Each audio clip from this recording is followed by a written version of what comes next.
नमस्कार, मी सुशील कुलकर्णी. आपण पाहता अनालायझर. राज्यसभेच्या 6च्या 6 जागांचे उमेदवार निश्चित झालेत.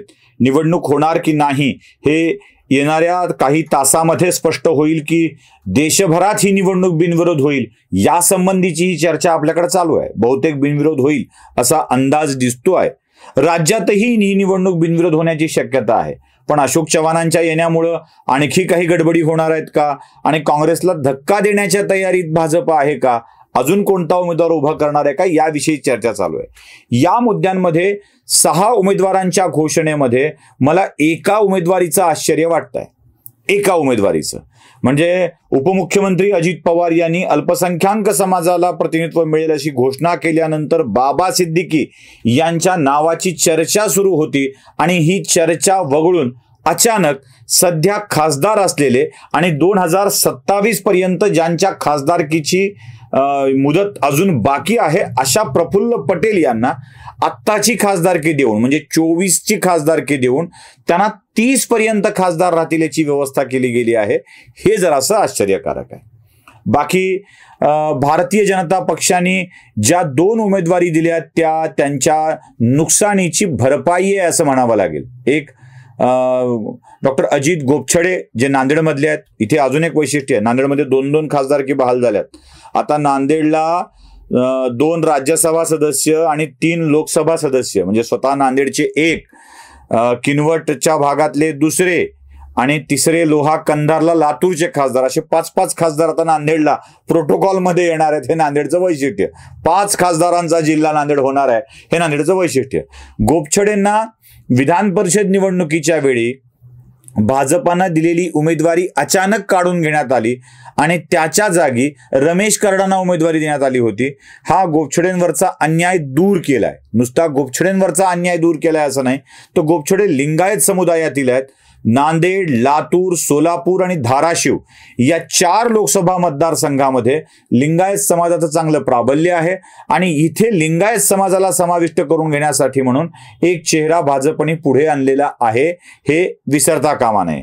म्हणजे गोपछडेंना दिलेलं प्रतिनिधित्व, गोपछडेंना दिलेली संधी ही लिंगायत समाज याचं समर्थन तर होतेच होते, अधिक मागचा अन्यायाचं परिमार्जनही होतं. दुसरं नाव येतं ते म्हणजे पुण्यातील कोथरूडच्या माजी आमदार मेधा कुलकर्णी. त्यांना कोथरूडमधून आमदारकी त्यांची काढून घेण्यात आली. ती चंद्रकांत पाटील दादा यांना देण्यात आली. चंद्रकांत पाटलांना उमेदवारी देण्यात आल्यानंतर मेधा कुलकर्णी आणि चंद्रकांत पाटील या दोघांच्या मध्ये प्रचंड मोठा तणाव आपल्याला बघायला मिळाला.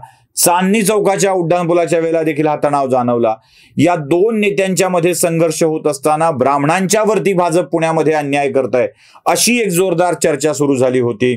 मग ती कसब्यातल्या उमेदवारीवरून असो, मुक्ता टिळकांच्या जागी, किंवा कुलकर्णींची उमेदवारी काढून घेऊन दादांना देणं असो, याविषयी ब्राह्मणांच्या वरती अन्याय ही चर्चा सुरू होती. त्यामुळं त्या अन्यायाचं परिमार्जन झालं आहे. ब्राह्मण समाजाला संधी मिळालेली आहे. त्यामुळं मेधा कुलकर्णींची उमेदवारी ही भाजपनं आपल्या डॅमेज कंट्रोलची केलेली व्यवस्था होती पुण्यातल्या, हे देखील लक्षात येत आहे.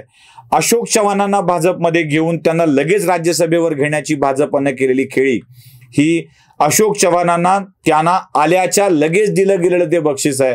त्यामुळे तीही उमेदवारी आपण समजू शकतो.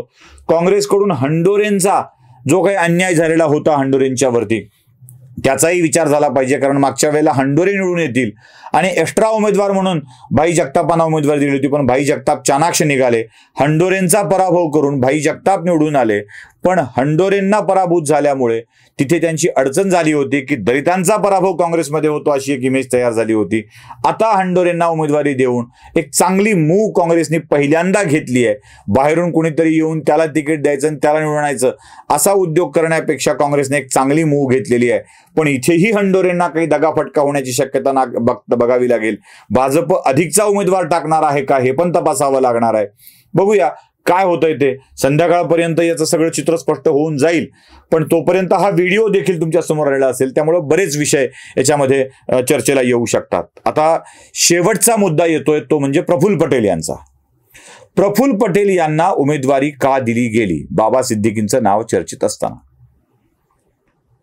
याच्या प्रफुल्ल पटेलांची उमेदवारी इतकी प्रभावी ठरते की त्याच्यामध्ये शिवसेनेचे उमेदवार जे मिलिंद देवरा यांची उमेदवारी नक्की होती हे गृहीत धरलं होतं. देवरांना काही लोकसभेत पाठवलं जाणार नाही हेही नक्की होतं. त्यामुळं देवरांना उमेदवारी देऊन त्या मतदारसंघातल्या शिवसेनेचा पराभव एकनाथ शिंदेनी नक्की करून ठेवला हे लक्षात ठेवलं पाहिजे. आता शिवसेनेला देवरांच्या विधानसभा लोकसभा मतदारसंघामध्ये म्हणजे उबाठा गटाला विजय मिळवणं अवघड होणार आहे. आता प्रफुल्ल पटेलच्या वरती आपण होतो की त्यांना उमेदवारी का दिली असावी. शिल्लक असताना टर्म म्हणजे पुढची 3 वर्ष, अर्धीच टर्म संपलेली होती, पुढची 3 वर्ष शिल्लक असताना का बरं दिली असेल. यात एक मोठं गणित तुमच्या लक्षात येतं, लक्षात ठेवा. उद्याच्या एकूण राजकारणाकडे आपण बघितल्यावर एक लक्षात येतं की गडबड अशी आहे की भारतीय जनता पक्ष अगदी प्रचंड शक्तीने निवडून येणार आहे, प्रचंड शक्तीने निवडून येणार आहे.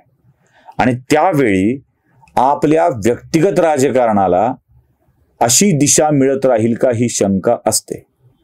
म्हणजे उद्या विधानसभेत, लोकसभेत प्रचंड ताकदीनं येणाऱ्या भाजपच्या सोबत काम करता यावं, कारण राज्यसभेचा टर्म 6 वर्षाचा असतो. त्यामुळं आत्ता मिळाली तर 2030 पर्यंत म्हणजे पुढच्या लोकसभा निवडणुकीपर्यंत सुद्धा प्रफुल्ल पटेल खासदार राहू शकतील.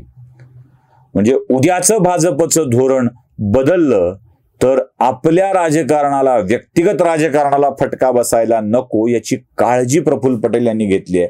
आणि म्हणूनच प्रफुल्ल पटेल यांनी अजित पवारांना कन्व्हिन्स करून ही उमेदवारी आपल्या पदरात पाडून घेतली, लक्षात ठेवा. कारण मागची टर्म संपली असती तर ती 27ला संपली असती. लोकसभेच्या निवडणुकीला अजून 2 वर्ष बाकी राहिली असती, पुढच्या लोकसभेच्या 24 नंतर 29ला येणार आहे. मग त्यावेळी आता झालेल्या विधानसभा निवडणुकीत राष्ट्रवादी काँग्रेसला एवढ्या जागा मिळणार आहेत याचा विचार करायला हवाय. आणि मग ती आपण त्या शक्यतेत असू का हाही विचार करायला हवाय.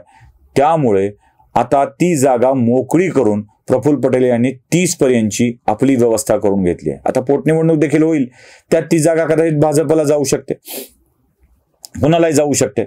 त्यामुळं या पोटनिवडणुकीत देखील आणखी एक व्यक्ती पुढे घेता येऊ शकतो याचा विचार झालेला आहे. त्यामुळं भाजपला विजय मिळणारच आहे आणि तो प्रचंड मोठ्या शक्तीचा असेल. त्यावेळी आपलं व्यक्तिगत राजकारण पुढे गेलं पाहिजे असा विचार करणाऱ्या राष्ट्रवादीच्या नेहमीच्या वृत्तीनं प्रफुल्ल पटेलांना उमेदवारी मिळालेली आहे. राष्ट्रवादीचा कोणताही नेता बघा, मी तुम्हाला नेहमी म्हणतो की राष्ट्रवादी काँग्रेस पक्ष हा केंद्राकर्षी संघराज्य आहे, अमेरिकन संघराज्य आहे. त्याप्रमाणे रचना आहे राष्ट्रवादी काँग्रेसची. आपापल्या गटात, आपापल्या जिल्ह्यात, मतदारसंघात, लोकसभा विधानसभा मतदारसंघात शक्तिशाली असलेल्या माणसांचा हा समूह आहे हे लक्षात ठेवलं पाहिजे. त्यांना एक नेता, एक निशाण, एक चिन्ह लागत असतं, ते त्यांना मिळालं की ते काम करतात.